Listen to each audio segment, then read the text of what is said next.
Hey everyone, thank you so much for joining us tonight. It could be tomorrow, it could be the future for you, depending on where you're joining from. And big thing is we are going to have a great conversation tonight, and I am so excited to be moderating this panel to get to share an amazing.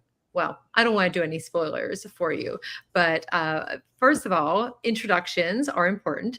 And so, wherever you're joining from, we would love for you to share in the chat where you're joining from, what your role is, anything else. Also, throughout our time together here tonight, be sure to ask questions. And if you have an answer to a question that somebody asked, by all means, please put in an answer to that question as well, because we are all here learning and growing together. So, first of all, my name is Rachelle Dené Poth. I am a lot of things in education, and I love moderating panels. I love learning. And I guess I could say briefly, I'm an educator, an author, an attorney, and a speaker. And I've been using a lot of tools with AI for almost 9 years now, and things have definitely changed. And I'm so excited for our event here tonight to share some ideas with you and to have the conversations with the panelists that I have joining us.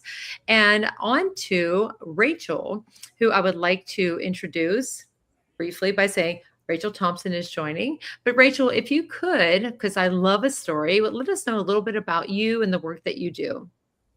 Hey there. So I am Rachel Thompson, and I teach at Ray County Schools in Dayton, Tennessee. This is my 6th year teaching. I'm actually not originally from a teaching background. I came from industry. And so I'm actually a CTE, a career technical education teacher that was tasked with teaching computer science when the state pushed that out for all high school graduates. So I have had the pleasure of working with Kira the past 2 years and just learning alongside them. In my spare time, I am a mother. I have 3 beautiful little kids, Avery, Titus, and Luke. Avery is very inquisitive, and she loves asking questions, and she loves learning about computer science. So that's kind of fun for me, teaching it to a kindergartner. My husband is a board game designer, so you'll notice all of my board games in the back. This is his collection. We just live a pretty simple life here and teach by day, mother by night, and computer science all the time. So that's me kind of in a nutshell. Yeah, I love it, and I love the games behind you, and so I'm super thankful to have you joining in, and we have some others joining us in as well. And so I'm going to now toss it over to Courtney to give a little bit of an introduction about what Courtney actually does. And again, if you are joining us, please let us know where you're joining from, what your role is, and any information to share with us as we are sharing with you. Hey everybody, I'm Courtney from Kira, where I am the Senior Manager of Teaching and Learning. So I get to work with educators all the time, talking about best practices teaching with really cool tools and helping folks who do teach computer science. Before I was in this role, I was actually a teacher myself. I have my master's in special education, and I taught math and computer science here in New York City. I taught in the Bronx. After that, I moved to the New York City Department of Ed, where I worked in teacher implementation and curriculum development for a few years. And now I'm so excited to be here at Kira and able to talk with all of y'all. And I am excited to have you here to talk with us and to share with everybody who's joining. When the registrations were coming in and just seeing all of the different people joining in from all around the world in different time zones, you have to love the power of technology. And before we dive in, I will say that I think it's a month today, actually, that I had the opportunity to spend some time with some of the great people at Kira to learn about some of the things we'll be covering today in our time together. And so thank you, Courtney, and thank you, Rachel, for joining and sharing information with us tonight. And so the first thing, like before we dive into a lot of things, I always like to think about the teaching practice. And for me, I always say I'm a long time educator. I've stopped counting the years because sometimes I forget about how many years I've been in education, and it has been a while. But the thing that I like to think about is what has changed in the time that I have been in education. And anybody that's listening that has been in education as long as I have, which again, I'm not necessarily saying at this point, knows that we've seen a lot of things changing when it comes to technology, activities and strategies, and all of those different things that we do. So, my first question, and Rachel, I'm probably going to toss this one over to you, is what parts of teaching require the most thinking time and not just like on task time? And Rachel, you are not alone in answering this, because all of the people that are watching and joining in right now, I am asking them this question as well, because we want to hear from you, because that's how we learn and grow together. So, Rachel, for you, the work that you've been doing over the last, I think you said 6 years, right? So, what requires the most thinking time and not just like you're sitting, you're on task?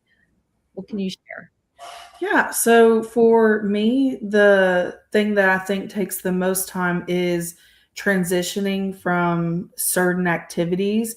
And then also just thinking about the time that it takes for certain students to complete different activities. So everybody learns at a different pace. And I think for me, that was the hardest thing to grasp as a teacher. I didn't realize how many different types of learners there were.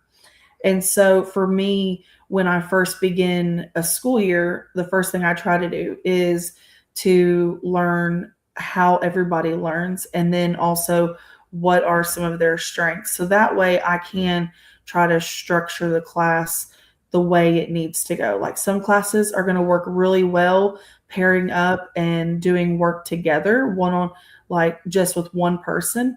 Some classes are going to do better if I am up teaching the whole time, giving instruction, they're following step by step.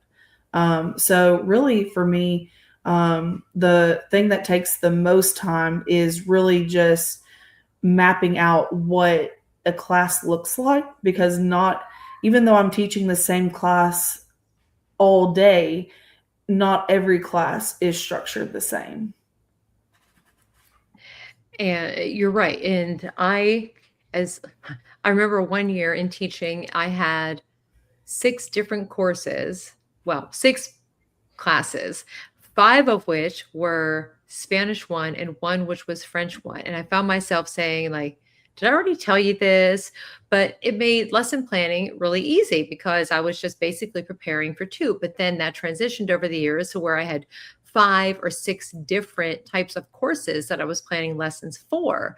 And I remember submitting the lessons, and I felt so bad for administrators in my school because I thought, they have to look at like 20 pages of lessons. And for me, as a language educator, thinking through, they don't all progress at the same rate, of course, which So like what works in one class doesn't necessarily work in the other. And trying to figure all that out, it does take a lot of time. And so having tools available to us that help us to kind of be a thought partner and to think through some of these things, I think it's so beneficial. And I've had a lot of conversations with educators over, oh goodness, the last couple of years, especially since, the launch of a lot of these different tools that have come out. And one thing that people say is like, oh, writing the lesson plans takes a long time and creating assessments takes a long time. And there's a lot of other things. I even had somebody say to me, I was just asked to teach a class I've never taught. And another friend who taught elementary at the 6th grade level for about 20 years was told all of these great tools available to us that she had to switch to the 2nd grade. And so it's a big transition. And so, Courtney, I'm going to shift over to you for this one, because thinking about what takes a lot of time for educators in teaching, we know there's so many different aspects and components of it. And what do you have that you can share with us to show for educators who are thinking, yeah, it does take me a long time to create these lessons. Can you share with us what it might look like to create a lesson, but in far less time? Oh, of course. I recall I spent a lot of my time as a teacher grading and thinking about students, but I was a very particular teacher. I was super picky. And so I was often making my own lessons or rewriting lessons to try and make them perfect or try and make them meet the needs of all of my students. And I don't remember a time when I wasn't taking work home or I wasn't on a weekend trying to get ahead of the game by planning out my week and then having to rewrite it midweek, and it was so much work. And I didn't have the tools that are out now. I left the classroom about 5 years ago at this point, but I am super excited by some of the things coming out of Kira that would have saved me a lot of time had they existed when I was teaching. So I'm going to go ahead and share my screen. Rachelle, if you want to pop that up. I am just hanging on the Kira homepage right now, and Kira has a lot of tools. There are so many things that you can do on Kira. You can always start in our homepage chat, or you can click into a specific tool. We have a lesson studio that will let you build a lesson manually or with the assistance of AI. And we also have a course studio where you can generate full courses or build them from scratch by putting in all of those lessons that you've created or creating right here in the course. So I might make a course just for our panel. I'm going to start a new unit. And I'm going to go ahead and start a lesson from scratch and then see how quickly we can get this built.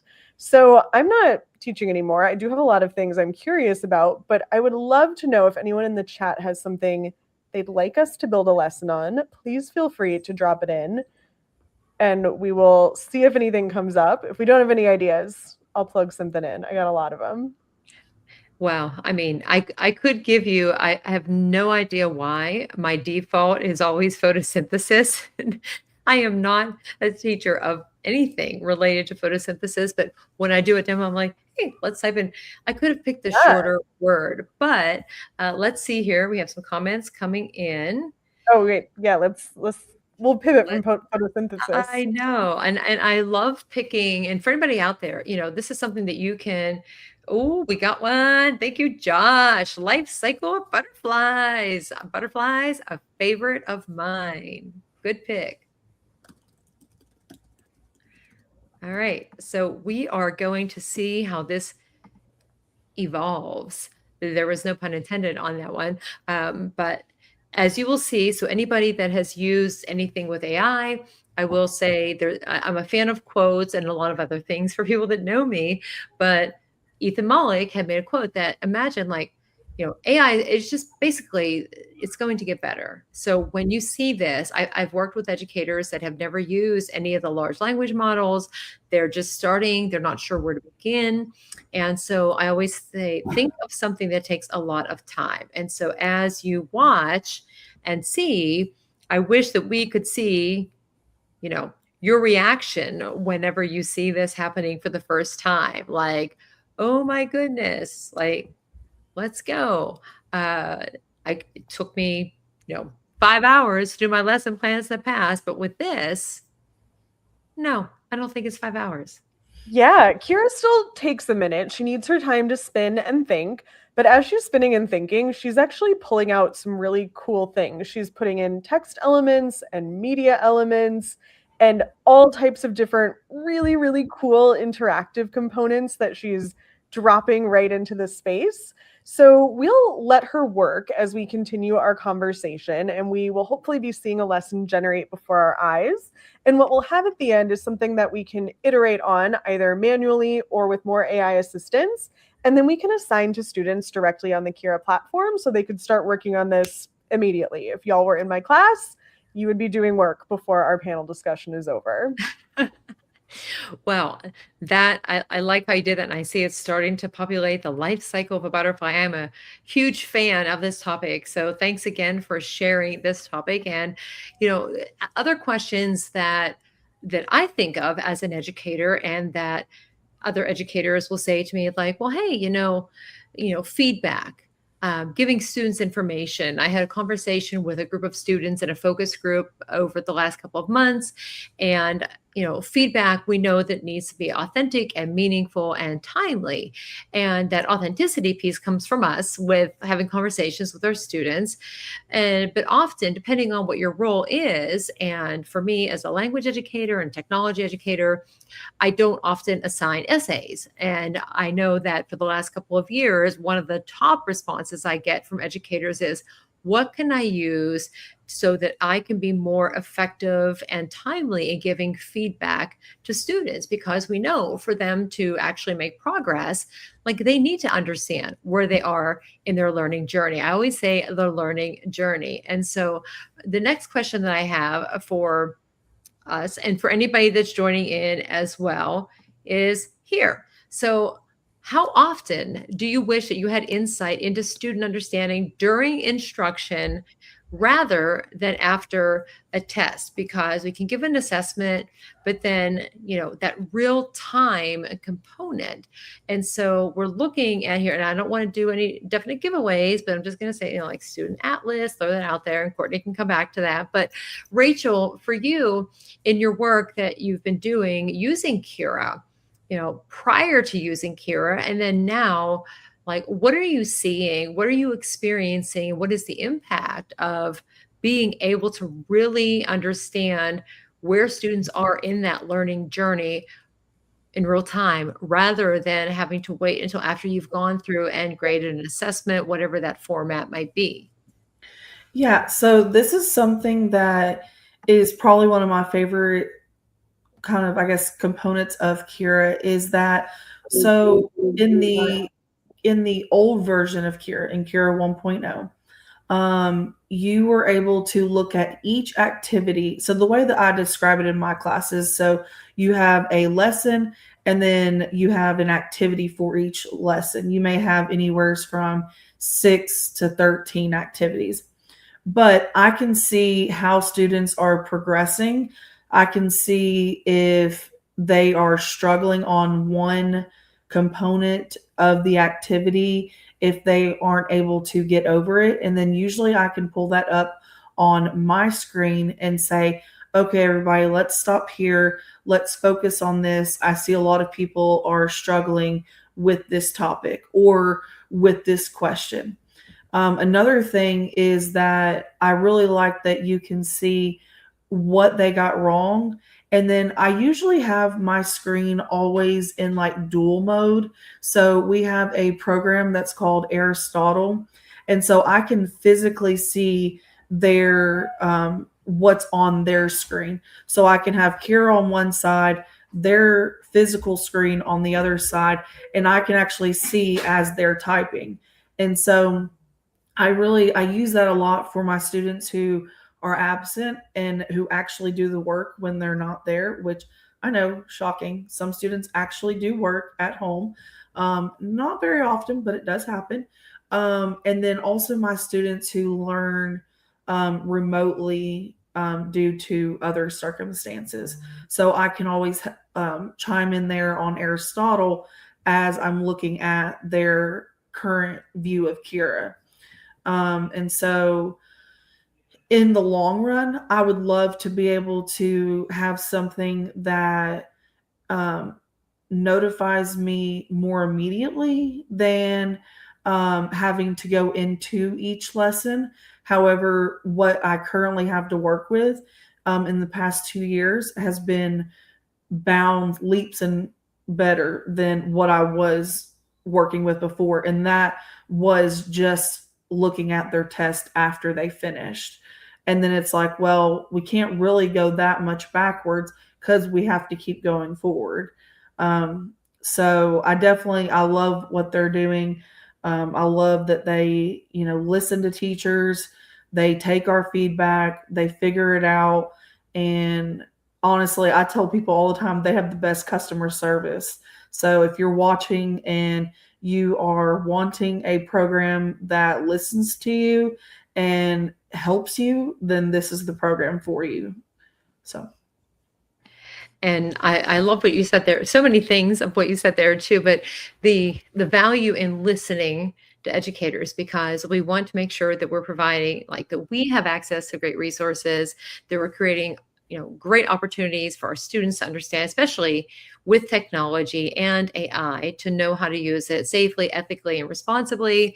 But also it requires a risk on our part too, right? To dive in, to not necessarily be like, I always say, like, I'm not the expert, and to explore a little bit about it. And so thank you for sharing that information about, the insight into, students and their work. And one of the things, and I, like I said, I've had an opportunity to speak with some different student focus groups, and they talk about the use of AI, from educators' perspective, and say, I'm glad that I'm getting some feedback because I'm not waiting as long. I get an idea of where I am in my learning journey. But they say that my teacher still does come and have a conversation with me, or there's some type of communication, because you need that authenticity and that meaningfulness in that feedback. But we want to be able to, pivot our instruction if we need to. And so being able to see this like real time, what is happening, where are students in the learning, and how can we pivot, that is super essential. And it ties me to the next point, which is differentiation. And so some of the things we've talked about in education for a long time have been personalized learning, differentiation, things like that. And so, Courtney, I'm going to kind of toss it back over to you a little bit here. And I'm going to put this on the screen. So anybody else, and you're not the only one that is under pressure here to respond, but differentiation, why is it so important, and what would it look like ideally? Because I know that from Kira, because I have the experience of using it. Can you share some ways that educators can use this for differentiation? Yeah, absolutely. So I spent a lot of time trying to differentiate things when I was in the classroom, and often my differentiation just looked like having kind of buckets of students. Like, here are my high performing students who need some type of challenge. Here's my middle of the road students who are just kind of exactly on task where they should be. And then here are my like students who need the most support, and they're getting like the highest scaffolded work. And that's kind of useful, but like not every student in that bucket is the same. So they're seeing the same activity for their tier, but maybe it's not exactly what they need. Or I was able to respond to like 75% of the things that people in that group need, but this student has a really specific misconception. And it's hard to get to all of that when you only have like so much time to do these things. Mm-hmm. So we'll take a peek at what that looks like in Kira. And first, I just want to show off the lesson that little Miss Kira made as she was spinning around. She created this lesson for us with interactive activities, with information, with all of these pieces, places that we can generate or put in our own images, all of these things to get students going. And again, this is something that just from the jump, I could be editing and iterating on, again, either by myself or with that AI. But I have a few options directly on Kira to make differentiated versions of this material. So we really briefly saw this homepage chat. In this homepage chat, I can ask it to do things like make different versions of a lesson for me. So I am realizing that this whole course, I'm not sure how it's going to respond to, but I can ask it to do things like make 3 leveled versions of the lesson. I can see that I have one on my screen called Credit Decoded, Understanding Your Borrowing typos galore, borrowing options. And it can go into my Kira library, find the lesson that I'm talking about, and create scaffolded versions of that lesson. So if I am in the world where I'm still using my tiers of students, that is one option where I can then, it doesn't know what lesson I'm talking about. I could go find it, and it would make the 3 different levels for me that I can then assign to those individual groups of students. But we can also go kind of one step above that, because lessons that we create in Kira get standards tagged. When you are a Kira teacher who is not me, who is signed up to be everywhere, when your lessons automatically generate, Kira asked when you signed up where you are from and what you teach. and it will go in and it will make sure that this is selected. So if I had said this at sign up, I would get all of this information. I need to select Common Core because I'm in New York, or Next Gen. Somewhere in here is Next Gen. We can go find it. It'll load in the standards, which I can then tag with the Kira AI if it did not happen automatically. And when those standards get tagged and students complete the lesson, on the back end, Kira is mapping the data for those standards for that student to make a student atlas and profile of exactly where that student falls in the course. So we can see my best friend Vygotsky, who came up with zones of proximal development, helps us organize these skills into emerging, ready to grow, and then secure. I can also scroll down and see individual bands of standards, and I can not only see the standard, but I can also see the specific skills that go with the standard, because we know it's very rarely that a student is just bombing everything. There are usually pieces that they're very good at and pieces that they might be struggling with. And then most importantly, I can act on this. So if I do not want it to just be a tiered lesson for a group of students, I can make individual supports for every student in my class. So earlier I went through and I used the recommended actions button and I asked for a plan to get this student on track. So it delivered to me kind of a synopsis of how this student is doing with a prioritized action plan. And this action plan includes things that the student might be doing on Kira, but also things that I as a teacher could be doing in person, like having one-on-one coaching or different ways to push this student and ways that I should be wording that to try and support them. It comes up with a study plan and a weekly focus. And then I came back and asked, could it build me a tutoring activity that I can assign to Bridget? And it went ahead and made me an activity that I can then give to this student to help them get where they need to be. I know it's probably a little small on our screen, but we can see this prompt about tutoring them through per language. I can preview what this activity looks like if I want.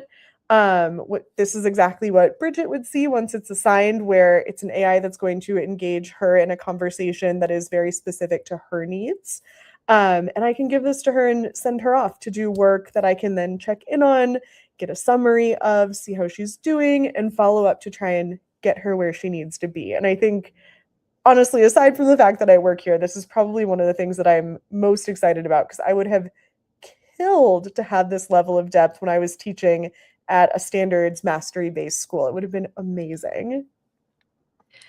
Yeah, it is when you sit and you watch, and anybody that's joining in that never heard of Kira, hasn't seen anything like this, and as you're progressively going through and showing the different components of it, I remember seeing this at a couple conferences earlier this year, and it was kind of the sneak peek, and then of course being there for the launch event earlier this month as we are talking now.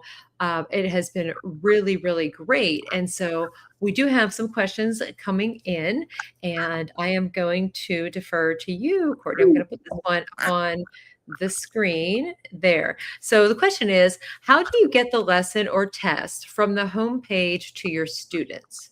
Amazing question. So a few things we can look at. I know that I'm not on the homepage, but all of the Kira chats are going to have a similar visual interface. When you ask for something to be made and it's done, you're going to get a little card like this that has a little icon. You just click on that and it will open into whatever activity has been made. In this case, it was a chat pod, but if it was a lesson, it would pop the lesson up for you. When you open a lesson or a course and you want to get it to your students, you're going to see some buttons in the top corner of your page once that lesson or course is open. You first need to publish whatever you have made, which is something you can do multiple times, and you can undo it by just like adding a space somewhere. But you can republish and then assign. And assigning is ultimately what gets it to your students. So you need your students to be in a Kira class, which is something that you can find and create from that left-hand navigation panel on your homepage or anywhere else that isn't a creation studio on Kira. Or if students are already in your class, but you know only one or two of them need it, you can also invite students by individual email. So you either select the class. I'm in roughly 1 million classes because I oversee a lot of things, or you invite them by email. I will go ahead and just invite Lindsay to this. If I wanted to invite her individually, I could select her name, hit next. Due dates, I believe, are releasing for everyone this week, where you can schedule a release date or set a due date for things, or leave it open. You then have the option of customizing advanced settings, like, do you want an AI tutor to be present for students? How many attempts should they have per question? Is this an assignment where they need a calculator that should appear on screen, or is that something that can be left off? And once you're happy with that, you hit assign. And when students log in on their side, they are going to see this right away and be able to access and start working. If you create something in a chat and you're not sure where it went, you lost that little card to click on because that was several chats ago, everything ultimately ends up in your library. You can find it here under your resources, or if you're working on something Kira made, from the Kira collection. So lots of ways to get to the things that you made. Yeah, it is. I will say, very easy to find what you've made. And also, it happens so quickly when you make things. And so awesome. But Rachel, I want to come back to you. Do you have any thoughts or ideas about how you might utilize this in your work, in your classroom for students, or any just feedback about what this might offer for educators and for students?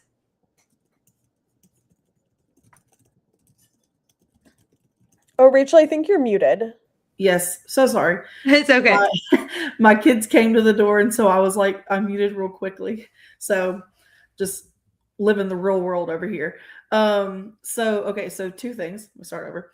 I have currently used Kira 2.0. And let me just tell you that if you have not used either Kira 1.0, 2.0, whatever it is, let me tell you that it is very, very functional. And I actually surveyed my students and asked them which one they preferred more.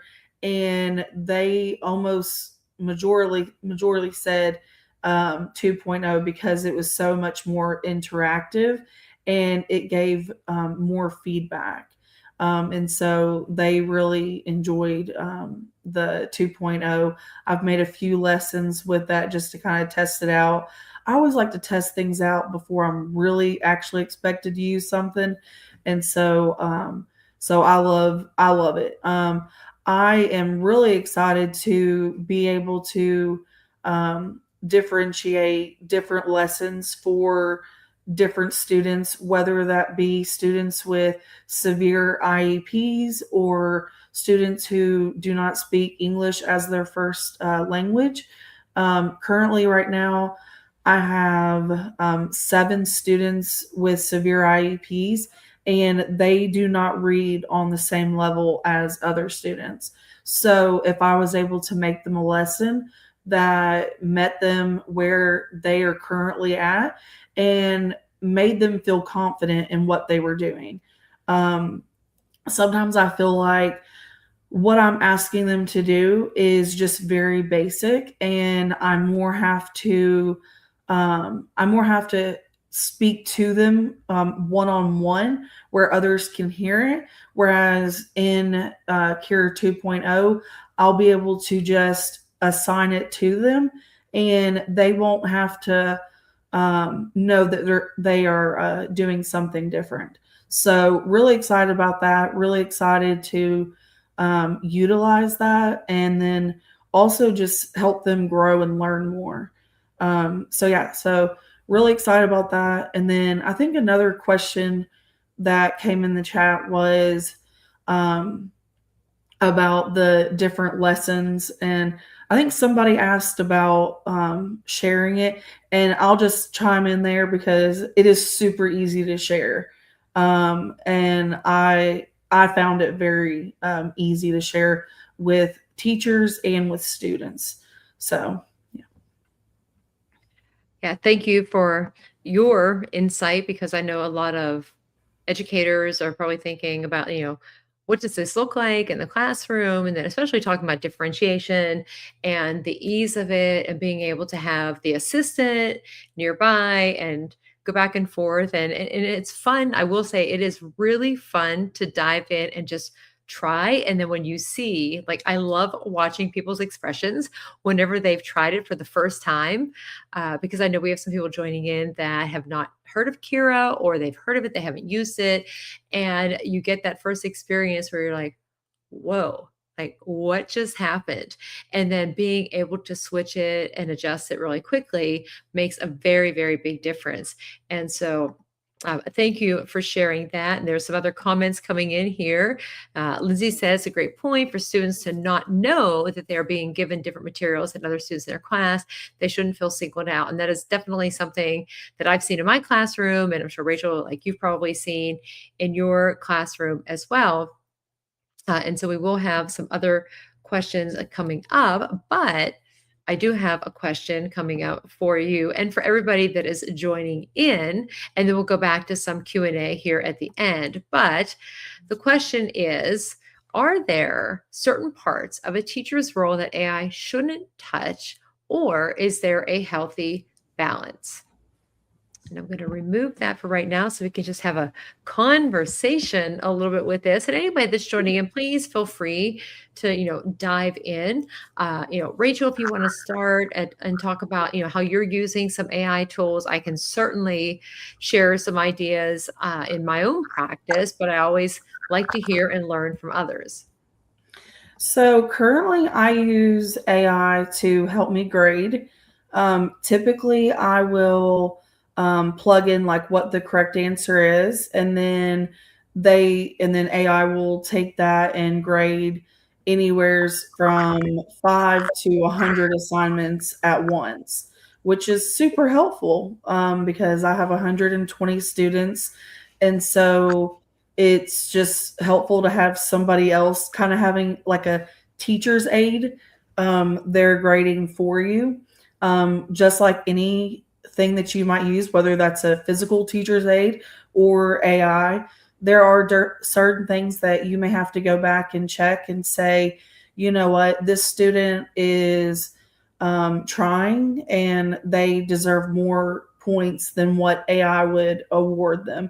And so you may have to go back and give them, 1 or 2 points, but I would say that's very few. Typically, what AI grades is pretty good, and you can take that straight to the grade book, which is fantastic because it saves a whole lot of time. I'd say another thing I really use it for is knowing if students have used like ChatGPT for work.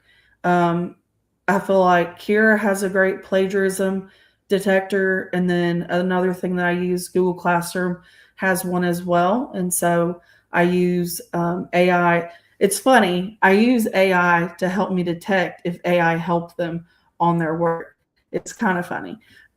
So that's how I use it in the classroom. And then also just using it to make the few lessons that I've created through Kira, but with AI. So.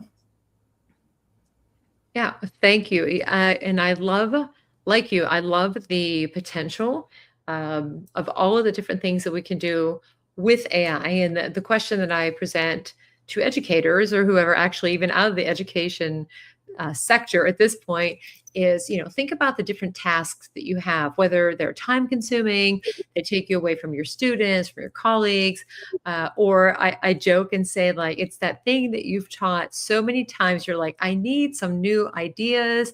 And, I may have mentioned earlier, because I tell stories all the time. That's why I always ask everybody's story, is that, a woman that was told, well, you're going to teach this, like, well, what resources do I have? Where do I begin?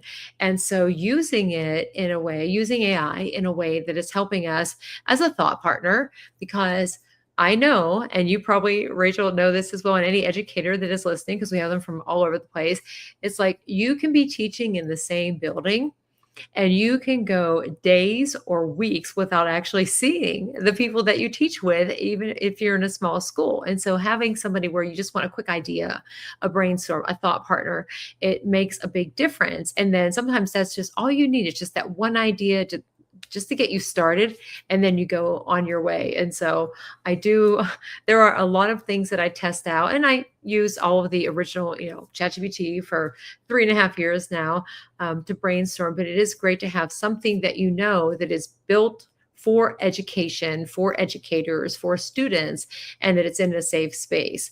And so, Courtney, I'm going to turn to you because threw it over to Rachel first, but is there anything else that you would like to add to this point before we see some other final kind of fun things that you might share with us with Kira?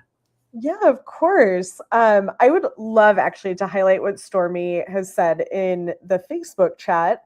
I love this idea that just using a generated lesson is the same as using a textbook. And I mentioned I was such a picky teacher. Like I could never just give my students a lesson from the textbook or like a curriculum lesson that was given to me because it wasn't going to fit their needs. And so I think with most AI tools, we really emphasize an 80-20 split where you want the AI to be helping you with a lot of that work. But ultimately, as the teacher, you should have the final say and you should be putting in the expertise that you bring in. You'll notice in some of the Kira tools, even after it generates something, it'll give you a little blurb like, make sure you look this over or adjust it to make sure it's exactly how you want it. And I think that's so true. I think the one thing I would never want AI to take over, I was at a Title I school and it was really important to me that all my students felt known. So I love the idea that AI tools can take off some of the load that stopped me from building relationships with my students or making sure that they felt known and seen and listened to in my classroom. But I don't think I would want the AI to be the one doing that listening to students in the same way that I was listening to students. And I agree. Yeah, there are so many different ways to use it. And in having the opportunity to speak with some different students in different schools across the United States, they're speaking about like, oh, okay, our teachers are using it. And sometimes they're surprised, like, our teachers understand AI, like they know about these different tools. But I've long said for years, especially in the last 3.5 years now, that as educators, we're in the best position to help our students understand how to use AI in safe, ethical, and responsible ways. And that requires us to dive in and maybe not necessarily embrace it, but be willing to realize that, you know what, we are preparing our students for the future. And there are some things that it can't replace, which is why, like human intelligence before the artificial intelligence, the high before the AI. And getting students involved in the conversation, I think, is really, really important. Oh, I think you just lost sound, Rachelle. Oh, there we go. Did it just click out there? All right. Yay. Okay, so I'm back. Technology. But there are a lot of questions that people have that come up, and I've seen a lot of commonalities in them. In that, well, if I'm using this platform for AI, am I still connecting with students? And you have to really think about how you are using that platform and what is it doing. Like, one of the things I talk about a lot is like the don'ts, like don't dive into it without training and educating the students. And I have a list, I have like a top 5, but one of them is relationships, like not using it to replace those relationships. So it's great to use it to, give an assessment and to have feedback, but then take that time that you save grading those essays or whatever it is to have those conversations and those interactions with the students, because that is what is longstanding. It's going to make a big difference. And so just one other thing that I wanted to add before I went on mute, but we did have a question that came in, and it was from Kimberly. So let me go back. And Kimberly's question was, my students access Kira through Canvas. Will Kira 1.0 be automatically updated to the 2.0 version? Great question. So Kira 2.0 is live on the platform. Like if you log into Kira, you are going to be able to use all of those 2.0 features, but the 1.0 lessons and the 2.0 lessons live separately from each other. So they do not talk, they do not communicate. 2.0 is entirely different. So it will not automatically replace or update in your 1.0 content. If you are using like a Kira made curriculum, Next year, that will be available for you to utilize with your students. We'll be doing lots of webinars and trainings over the summer to make sure teachers are ready to roll that out. And we will make sure that's shared with you and you know how to access that as well. Yeah, and we have actually one more cool piece of Kira to see, so you can kind of get an idea of things that are coming up and things that I think everyone should go play with. Because if we are being very real, I lost at least 2 to 3 hours of my workday playing with this when it got released because I was so excited about it. Kira has this new interactive component in the lessons called action tiles. And action tiles are amazing because they let you build anything, like little modals that you would have previously needed to know, like how to code, to spin up.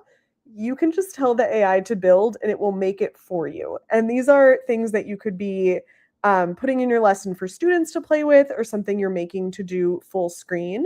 You could make little simulators, which is this first one. You could make manipulative activities to, give students a better understanding.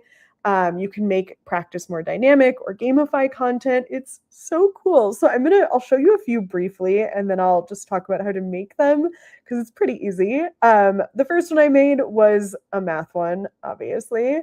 In this math one, it's to help students visualize the differences between volume of solids. So you can fill different shapes and then you can pour into other shapes. So you understand what the difference is and how much volume things are taking up. I also, in thinking about how to use this with a whole class, spun up a Jeopardy game. So in this Jeopardy game, I asked it to have 4 teams. You could ask the AI to make more. I did this on ancient civilizations. Students playing could say a category and number. It'll bring up the question. You can reveal the answer and you can mark it correct or incorrect. In the spirit of math education and manipulatives, there's a ratio builder. So this will allow me to drag and drop and create visuals and ask me to create equivalent ratios, which is really fun and great for the kids who need more visualization. For world languages, I made some dynamic practice for an intro to Portuguese class where you have to find the verb and then identify what person and number the verb is in, and then it will give you feedback and let you go on to a new sentence. I also spun up an escape room, which is so much fun.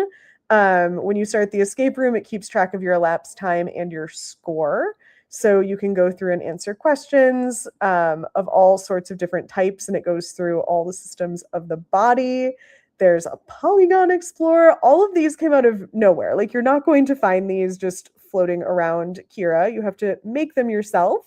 But lucky for us, it's pretty easy to make. If you're playing in the Kira Lesson Studio, you just go to Interactive and select Action Tile. And there's just one single prompt you have to write. You just need to describe your activity. You describe it either manually or improving the prompt with AI. You select a grade level. You send it away, and it will generate your very own interactive action tile for you, which is awesome. So Kimberly, the Jeopardy game doesn't exist. It's not something you can click on in interactive, but you can describe it here. So I can say, create a Jeopardy game about, and I can continue to give the prompt and the number of teams and how many categories I want. And then I click generate and it'll make it for me, which is the most amazing thing. You can customize the colors. You can ask it to do, I don't know, a fun, funky, like last category that relates to your student interest. So many cool things you can do. The sky is really the limit with action tiles. So if y'all who are watching go off to play with these, you're going to have to send it to us because we are definitely going to want to know the cool things that you make. And I love seeing the questions, and I know there is so much excitement about Jeopardy. Full transparency, I've taken the Jeopardy test a couple of different times, so this is like great practice for me, right? To make a Jeopardy game and to dive in, because I would love to be on Jeopardy. I don't know that I would do very well, but yeah, I love this. Anything you can describe, Kira can create.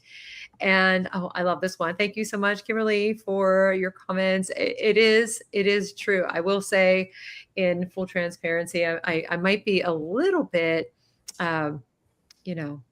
just gonna throw that out there right now. got my little Kira here. I held it till the end. I'm super thankful to have my little plushie here on the side. But there are, a lot of things that we can talk about. Kira that's me. That is there. It has been great. And as somebody who was very fortunate, like I mentioned earlier, to attend the live launch event earlier this month, and just to hear the new features, and for educators that are just getting started with AI, not sure where to begin with AI, I always say, make a list of things that are, I mentioned earlier, time consuming. You need new ideas. You've taught it so many times. It's just like you want something fresh, or you've just been assigned to teach some course that you don't have resources for. You're not sure where to begin, because there's a lot of stress and overwhelm that can come from that in itself. And so being able to create all of these things and put it in the hands of our students, because we're looking at AI literacy. And my fear from a couple of years ago when ChatGPT came out was that students started to put in personally identifiable information and didn't have any guidance, and educators didn't either. It's better now, and we are here providing PD available live or on demand, depending on when you're joining us. But that's just my take on it. And AI is something that I've really enjoyed learning about, and I continue to learn about and explore. And I love looking and exploring new tools, and hearing, Rachel, from you and your experience. Anything else that you wanted to share about Kira and, the impact on students, anything like, if somebody's listening and they're thinking like, this sounds great, I just don't know really where to begin, advice, anything like that you can share for people that are joining now and or later.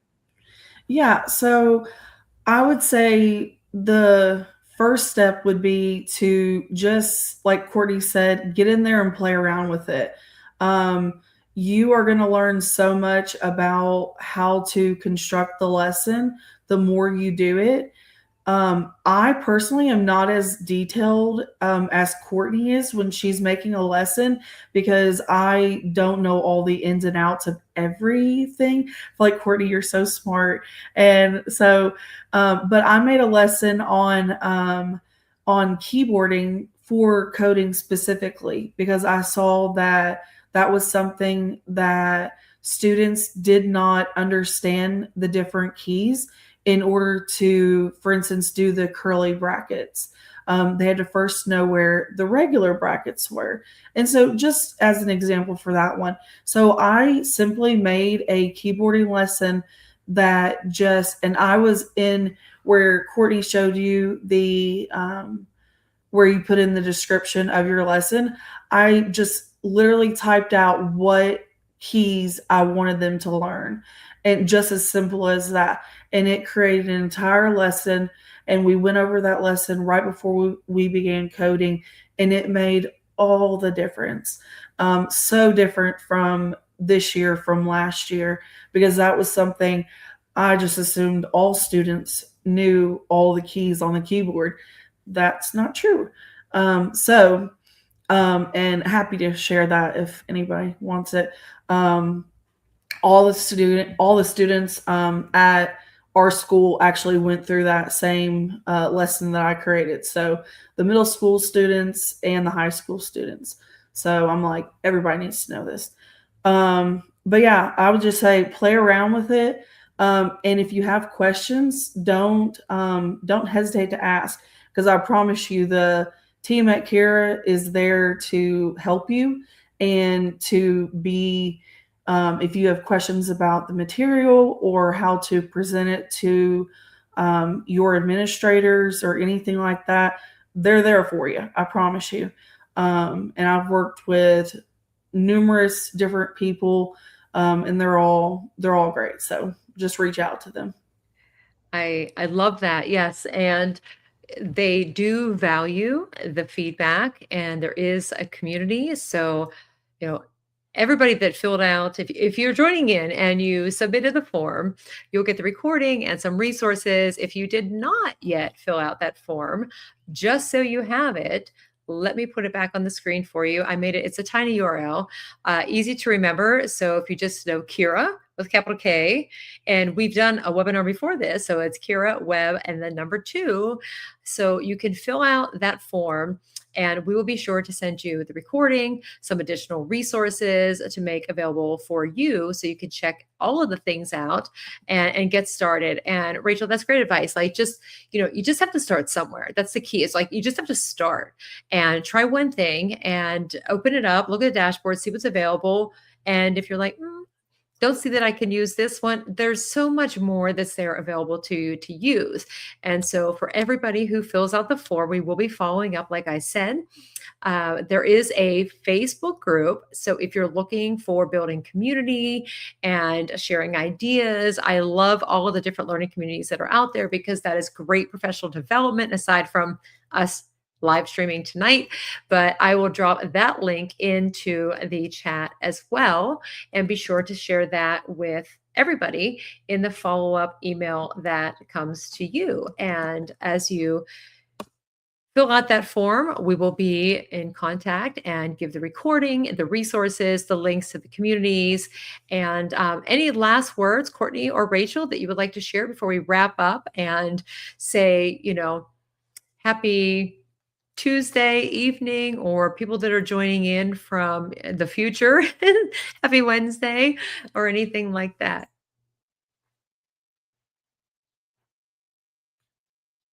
Oh, wait, Courtney's muted now.